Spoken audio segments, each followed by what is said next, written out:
Okay, so Shakespeare and the 99%. Not the easiest read, but I got through it, and it actually is fascinating. I'm gonna talk pretty fast because this is the third time I've tried to do this, and I cannot get this. I can't. There's so much here. I can't keep it under 12 minutes. I didn't think it was gonna be this much, but it is. So I'm also gonna botch some of these names. Just bear with me. Um, if I mess one up, you can correct me. Also, there's going to be a question or two from the text that I'm going to ask in no particular order as I'm going through this. And then I have questions at the end too. I mean, feel free to, discuss or, use whichever ones to discuss. Uh, the ones from the text were really thought provoking for me. So I would like to hear what y'all, you know, think about those. So basically, this starts Shakespeare, the swing voter. Shakespeare would have been the guy to vote for Obama and Trump. Um, uh, it's a wild claim, but Shakespeare had the gift of being able to identify with two opposing moral perspectives at the same time, which is, I mean, a gift. I don't know. That's something in storytelling that we don't hardly ever get to see anymore. And it's exactly right. That I've From what I've learned for the plays that we've gone over this semester, I think that's exactly right. Um, but it's a complete mastery of the craft to be able to do that, to not alienate half your audience, to not pick a side, to be. I mean, there's a level of truth in it that you don't necessarily get by only unpacking one side. And storytellers can hardly even identify one side nowadays. But one of my favorite quotes, I think, really kind of nails how what I got from Shakespeare this semester is Shakespeare was able to identify with others, to speak for them, but perhaps not with them. And I think that's really good. I think um, that to me really nailed um, how I felt he handled a lot of, kind of the undesirable people in the plays that we covered. Um, Here's one question for everybody to consider: does Shakespeare's ironic undecidability structure a similar detachment in the reader? Um, if you need to see that again, it's the beginning of the last paragraph on page 248. I didn't feel that way this semester. I felt that um, you know, I felt that I could get attached to characters throughout the play. I didn't feel detached. Um, I found the people that I, you know, took a side with in the play, and that was that. But I'm interested, to know what you guys think of that. So I guess, if you could say, his ambiguity or his ability to identify with the irony, the dramatic irony, the juxtaposition. The bad thing about it was the neoliberalists took advantage of the situation.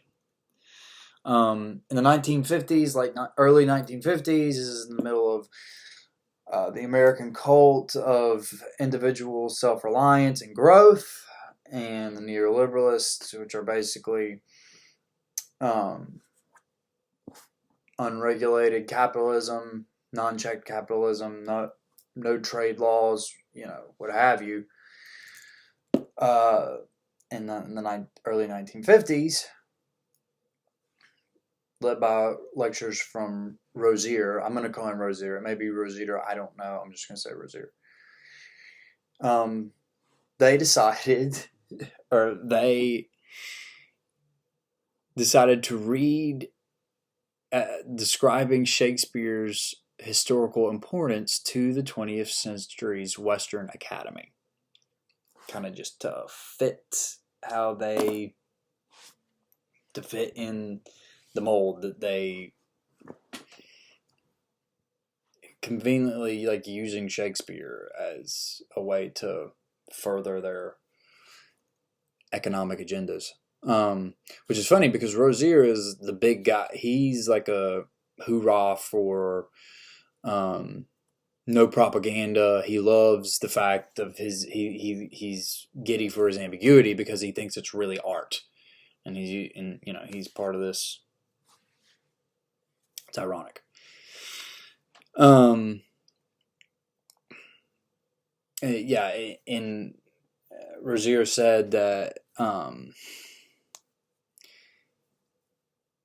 his lack of appropriate sympathy cannot lead us to an ethical connection to the other, but to a detached, sardonic amusement. So basically, it's like what the 99 Shakespeare and the 99% is trying to like figure out is just like how in the world did a poet known for ethical ventriloquism become employed to promote neoliberalism agendas? And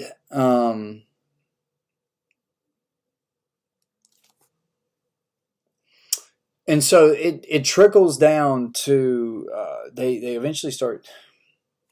I mean, they start using Shakespeare to basically just promote corporate America. Crazy. This is absolutely crazy to me. Like the fact that Shakespeare. I mean, not that this was a great thing, but like that's just like crazy to me how big Shakespeare is. Like, good grief, he was used to like push politics in the middle of the 20th century. Help build a winning team with Henry V. Promise to teach future CEOs. It's incredible to me. Using diversity training with the Merchant of Venice. Yeah, because that's what the Merchant of Venice was about, was to help customer empathy in the workplace, to improve productivity and profits. Yeah. Well, so basically what this eventually gets down to is this invisible hand of the neoliberalism became at work in the universities, and corporatized universities, like the education system. Ironically, Shakespeare basically is what opened the door for the money to be sucked out of the universities to where it became outcome-based programs, and the money wasn't going to the faculties, and they took money away from the kids, from the students, and to force financial aid that put all the money into the banks, like Wells Fargo, all that.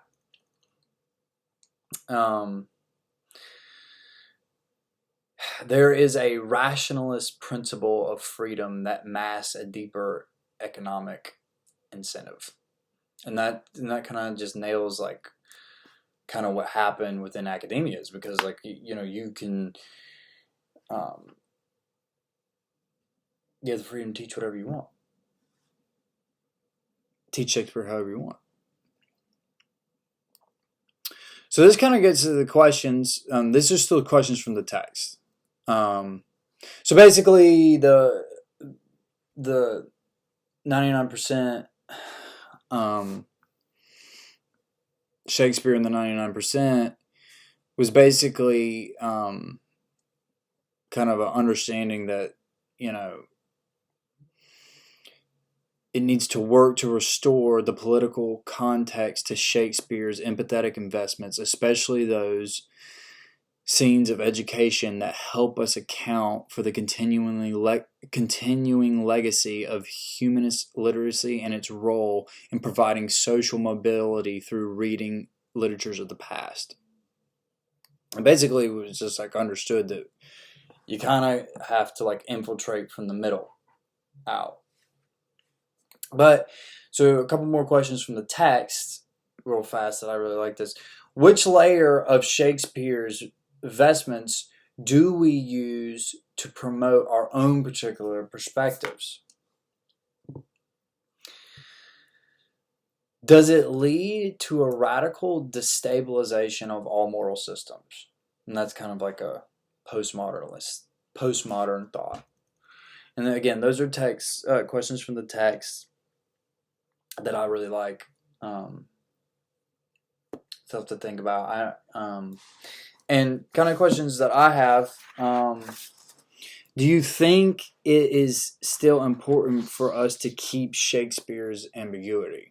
Like when we talk about him, teach him, or what have you. And if not, what do you suggest? And if it's because it was swung one way, if we swing it back the other way, how do we keep it from getting too far out of hand on this way if it was already too far out of hand on that way? I'm interested to know what you guys think about it, or what y'all think about the text. This is very interesting to me. I enjoyed it. It was I guess, a good like cap on the semester.